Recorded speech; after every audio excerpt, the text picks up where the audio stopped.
Hello viewers, আসসালামু আলাইকুম। হুমায়ুন স্মৃতি ব্লগ থেকে আমি স্মৃতি বলছি।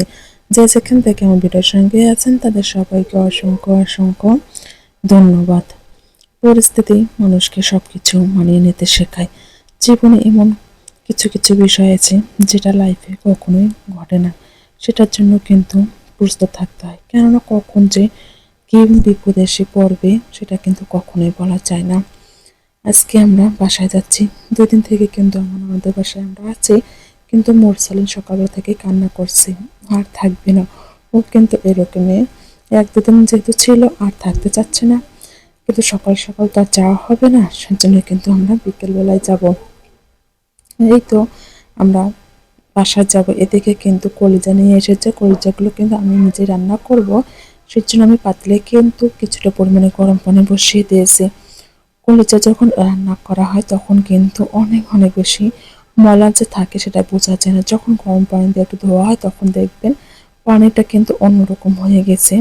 সেজন্য আমরা কিন্তু প্রায় চেষ্টা করি কলিজা যখন রান্না করি তখন কিন্তু একটু গরম পানি দিতে হওয়ার, এতে কিন্তু আমার কাছে অনেক বেশি ভালো লাগে। আমাদের বাসায় কিন্তু আমরা এখন পর্যন্ত যাওয়া হয় না, যেহেতু আমরা দিনাজপুরে থাকি।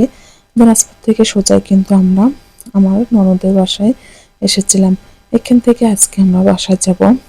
অলরেডি কিন্তু বাসায় চলে এসেছি। আমাদের এই গরুটা আজকে ১৪ দিন থেকে কিন্তু অনেক অনেক বেশি অসুস্থ। ওর কিন্তু খাওয়া দাওয়া সম্পূর্ণটা একেবারে বন্ধ হয়ে গেছে, এবং কি ওর যে একেবারে কি বলবো, পেশাব পায়খানা সমস্ত কিছু বন্ধ। ও কিন্তু ১৪ দিন থেকে কিচ্ছু খায়নি। কি যে হয়েছে জানি না। ডাক্তার কিন্তু এসেছে, এসে অনেকগুলো চিকিৎসা করতেছে, অনেক ডাক্তার করতেছে, চিকিৎসা করছে, সুই দিচ্ছে। আজকে এসেছে, বললো যে কালকের মধ্যে যদি সুস্থ না হয়, ও যদি কিছু না খায়, ওকে নাকি সিজার করা হবে।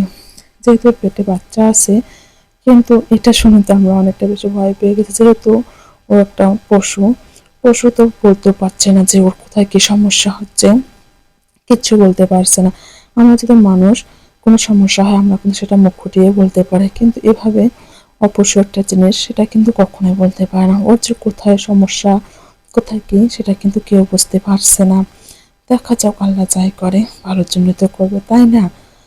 আজকে রাতটা কাটলে কিন্তু ডাক্তাররা কালকে ডিসিশন নেবে সিজার করার জন্য। যেহেতু ১৪ দিন থেকে এত এত পরিমাণ অসুস্থ, অনেক চেষ্টা করছে, অনেক সার্জন ডাক্তার দেখেছে, কিন্তু কোনো লাভ হয়নি।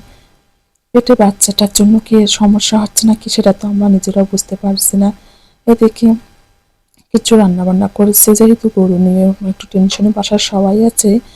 ভাবলাম দেখা যাক, আল্লাহ যদি চায় তাহলে নিশ্চয়ই ভালো কিছুই হবে, কখনোই কোনো খারাপ কিছু ঘটবে না। আল্লাহর উপর সবসময় কিন্তু বিশ্বাস রাখতে হয়, আল্লাহ চাইলে কিন্তু সব করতে পারে। আর এদিকে আমি আজকে খড়ির চুলে রান্না করছি। এখানে আমি কিছুটা পরিমাণে আলু, এই ছোট আলুগুলো কিন্তু আমাদের নিজেদের খেতে আবাদ করা হয়। এই আলু ভাজিগুলো কিন্তু আমি অনেক অনেক বেশি পছন্দ করি, তার সঙ্গে একটু নাফা শাক রান্না করব। অনেকদিন পর কিন্তু খড়ির চুলা রান্না বান্না করেছি। দেখুন কত কত সুন্দর জ্বলছে, তাই না? এভাবে রান্না করতে কিন্তু অনেক বেশি ভালো লাগে। সবাই দোয়া করবে, যেহেতু একটা পশু, ও কিন্তু অনেক অনেক বেশি কষ্ট পাচ্ছে, যেটা মুখে ফুটে বলতে পারছে না। আমার হচ্ছে, আমার মনে হচ্ছে যে আল্লাহ যদি চায় তাহলে ঠিকই ভালোভাবে ও বাচ্চাটা হবে, আরও অনেকটা সুস্থ হয়ে যাবে। দেখা যাক কি হয়, কালকে কি হবে না হবে সেটা অবশ্যই আপনাদের সঙ্গে শেয়ার করব। এদিকে কিন্তু আমি আলুগুলো একটু কড়কড়া করে ভাজি করছি। এই আলুগুলো কিন্তু একটু সুন্দর করে কড়কড়া করে ভাজি করলে অনেক অনেক বেশি খেতে লাগে, ভালো লাগে। আমি তো বরাবর এই ভাজিগুলো অনেক বেশি পছন্দ করি। এখন পর্যন্ত যারা আমার ভিডিওর সঙ্গে আছেন কিন্তু একটা লাইক করতে ভুলে গেছেন, প্লিজ একটা লাইক এবং কমেন্ট করবেন। আপনাদের কমেন্টগুলো পড়তে আমার অনেক অনেক বেশি ভালো লাগে।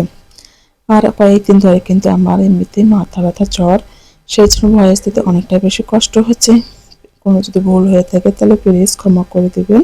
সবাই ভালো থাকবেন। আল্লাহ হাফেজ।